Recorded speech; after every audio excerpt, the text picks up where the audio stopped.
Olha isso, olha isso. Vocês não têm noção da felicidade que esse rapaz aqui está, porque foi uma noite tensa. Foram 2 semanas tensas e passou. Meu Deus do céu, meu Deus, Botafogo. Só me dá prejuízo no coração. Mas foi, passou.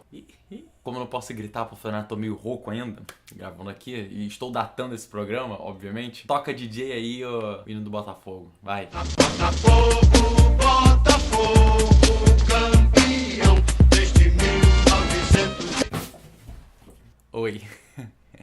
Desculpa, eu sou Peri Andrade. Primeira fase da Libertadores, tem nada a ver aqui com esse outro Musicalize. Óbvio que não tem, mas eu sou maluco pra essa porra mesmo. Desespero de jogo, de tudo. Ai, Cristo.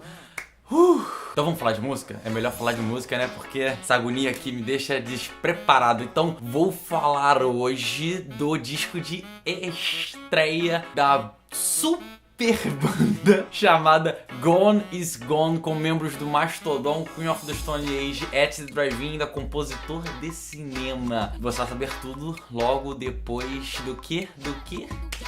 Dela. Então bem.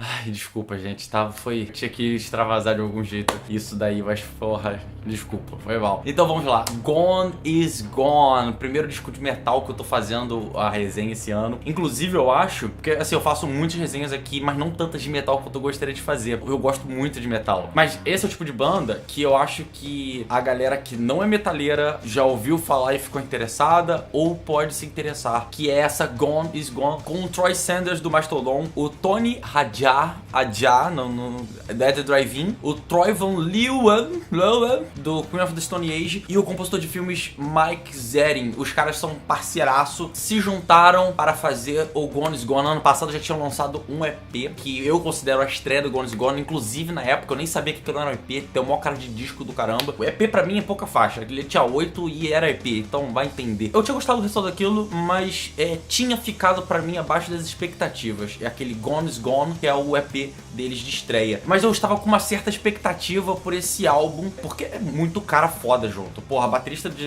At the Drive-In, guitarrista do Queen of the Stone Age, e baixista e vocal do Mastodon. Tipo, cara, 3 das bandas mais fodidas, tipo, seja metal ou não, dos últimos tempos, assim, tipo, e mais diversificadas e mais experimentais e, cara, sabe, que não tem uma zona de conforto e que estão sempre tentando trazer coisas novas. Eu tinha relativamente gostado daquele som, mas eu tinha achado ele um pouco ambiente e calmo e um pouco climático demais. E o que aconteceu aqui nesse álbum, eles fizeram mais disso ainda. Eles deixaram o álbum mais denso, mais dark, mais soturno, mais sério, digamos assim. Então, poderia ser bom, mas não foi tão bom. Eu vou explicar o seguinte. Por que no começo do programa lá, na abertura, eu fiz também negócio de supergrupo? Porque o metal é uma parada interessante. É difícil classificar supergrupo, porque toda hora tem algum metalheiro, tem algum cara de bandas já consagradas juntando som com outros, assim. Meio que eles fazem isso, ou simplesmente para trocar experiências novas, ou para aprimorar técnicas e conhecer, sabe, tentar extrapolar alguns certos limites, que saem um pouco da zona de conforto. Aqui, eles fazem e não fazem isso. Ao mesmo tempo que os próprios membros da banda já falaram que eles pretendem continuar fazendo sons novos do Gone is Gone, mas eles estão super satisfeitos com o resultado das bandas originais, até porque são 3 bandas, a At the Drive-In acabou de voltar, e o Queens e o Mastodon são super aclamados e estabelecidos no mercado, não teria realmente por que não estar satisfeito com aquelas bandas. Então, o que acontece nesse álbum aqui? Eu acho, começando a falar mal um pouco dele, eu acho que ele fica realmente abaixo das expectativas do que você espera de 3 caras fodas assim. Por mais que eles não tenham uma pretensão muito absurda, o que relativamente é bom, você vê que os caras podem estar um pouco mais soltos pra fazer o som, mas esse falta de comprometimento talvez justamente deixe eles soltos demais. Pra mim, o que acontece aqui, talvez a inclusão desse Mike Zering, ele dá um elemento que é interessante, ao mesmo tempo que eu acho que é o mais falho desse álbum. Ele parece que é uma trilha sonora feita pra um filme. Parece que toda a estrutura dele é feita pra isso, ao mesmo tempo que tem horas que ele realmente parece um álbum. E o maior defeito desse álbum é parecer desconexo, é parecer sem muito foco. Por mais que eles tenham uma estrutura sonora de meio que música ambiente, doom metal, baseado em muitas distorções, um som muito sujo, meio stoner ali, mas existe toda essa cápsula de sonoridade que eles fazem, mas eu sinto que falta um certo direcionamento. Tem faixas que são boas desse álbum, mas que simplesmente são ruins para esse álbum. Eu não gosto da faixa simplesmente porque ela não tem coerência com outras coisas que tem no álbum. Outras eu admito simplesmente porque a qualidade delas é bem legal. E isso acaba deixando o álbum bem confuso, bem esquisito ao longo da audição. Além de que, nas primeiras audições, se você não tiver firme pra querer pegar esse som, é um álbum bem chatinho e modorrento às vezes. E essa incursão de trilha sonora, que é aquela coisa climática que fica pairando assim, a música vai meio que se construindo às vezes, então ele é meio arrastado em boa parte dele, quando eles não têm certos lampejos de criatividade, quando fica no automático, simplesmente na questão de querer fazer esse tipo de som, fica complicado andar com um disco. Mas, não vou falar que o disco, tudo do disco é ruim. A primeira faixa, Sentiente, eu acho que é assim que se fala, vocês me puram depois, mas Sentiente, eu vou falar assim, mas Sentiente, caralho. A primeira faixa, pra mim é a melhor faixa do álbum, é uma faixa que eu admiro e gostaria que o álbum prosseguisse com essa concepção. Porque o que acontece? Ela é uma música, em certa parte, ambiente. É uma certa parte ambiente. Mas ela é uma música que ela vai toda fazendo um percurso. Você vai sentindo uma história sendo construída na faixa, um começo, meio e fim, ela vai sendo aclimatada aos poucos. A música começa, os sons parecem que são como se fosse uma neblina, que ele fica pairando. Quando entra a porra do instrumental propriamente dito, ele entra vibrante, porrada, e tudo construindo até vir gloriosamente a voz desse Troy Sanders, que é o vocalista do Mastodon. E vem muito foda, cara. Tipo assim, é uma música que por inteira ela te deixa empolgado.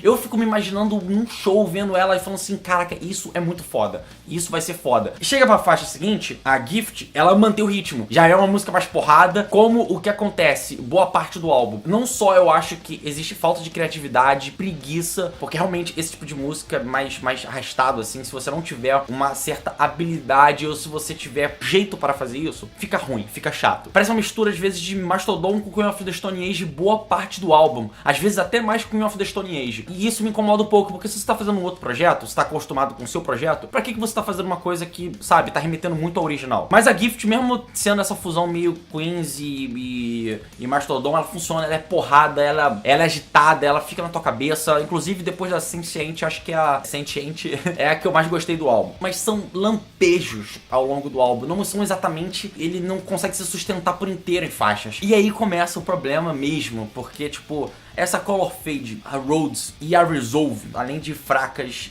por exemplo, essa Resolve não tem nada a ver, é uma música quase uma proto-balada, não tem nada a ver com o clima inteiro que tem o álbum, sabe? Parece, aí me dá a sensação de que parece que estão fazendo uma trilha pra alguma coisa do que eu não sei, mas tipo, não funciona, não é bom. Ao mesmo tempo que, tipo assim, se fosse num outro álbum, talvez, com uma outra estrutura, com uma outra mentalidade, eu não sei, talvez fosse bom, porque realmente a música não é ruim, mas nesse contexto fica muito ruim. A Slow Awakening e a Fashion Awakening fazem meio que uma contraparte uma da outra. A Slow Awakening, ela é uma boa música com um ritmo bluseiro interessante, bem coerento. Tem cara de música de Breaking Bad, de alguma série coolzinha assim, mas parece deslocada. A Fashion Awakening tem essa sensação igualmente de parecer uma coisa, tipo, também deslocada. Ela é meio que uma mistura de coisas tipo Foo Fighter, Queen of the Stone Age, ser aquela coisa meio rápida, arenosa, mas é ok também assim, mas também não é nada demais. Como música boa também que eu acho do disco, é a que encerra o álbum, que é a Echolocation. E essa Echolocation, ela é bem parecida no questão de clima, mas uma coisa mais espacial, uma coisa mais psicodélica, mais parecida com a Sentiente. Ela tem meio que parece com um sintetizador, meio que violino, e no final ela tem umas viradas, uma guitarra, ela dá uma loucura foda, mas é uma música que super eu me vejo vendo ela no show e acho incrível como é que ela me coloca dentro dela, que é uma coisa que boa parte do álbum não faz também, não me coloca dentro dele, mais me tira do que me coloca. E por isso eu dou nota 5,5 pra esse álbum do Gone Is Gone. Eu acho que aqui tem muita coisa boa que poderia ser mais bem trabalhada, mas são lampejos na maioria das vezes, faixas mesmo. Eu devo ter gostado de 4, 5, de 12. O resto são ou genéricas, ou faixas dispensáveis, ou faixas que não se encaixam no projeto. Eu acho que é um projeto que, se você tirando, se pegasse a música do EP, que eu acho que é uma coisa mais direta, mais porrada, é um disco mais interessante do que esse aqui, propriamente dito, juntasse os dois, talvez desse uma coisa mais encorpada, um caldo mais bacana, fosse um disco mais interessante, mas eu acho que talvez não vá tanto pra frente o Gone is Gone, ou se eles não se aprimorarem esse som, continuarem fazendo essa coisa assim, parece que meia boca, eu acho que vai ser meio esquecível daqui pra frente. Por isso que eu dei nota 5,5 pro Gone is Gone. Ainda bem que pelo menos a gente tem cada um deles nas bandas de origem, porque, né, as bandas são foda. Então foi isso, esse foi outro Musicalize Review. Se você curtiu, o que você tem que fazer? Você tem que compartilhar com seu coleguinha, você tem que comentar aqui embaixo pra poder falar que achou, me xinga, que tem um doidão que chega e me xinga e fala que eu não sei de porra nenhuma. Provavelmente esse disco eu dei nota 5,5, a falar que eu não sei de porra nenhuma. Mas, como sempre, querido, é minha opinião, cada um com a sua. Então foi isso, esse foi outro Musicalize e até a próxima. Um beijo e aquele... tchau!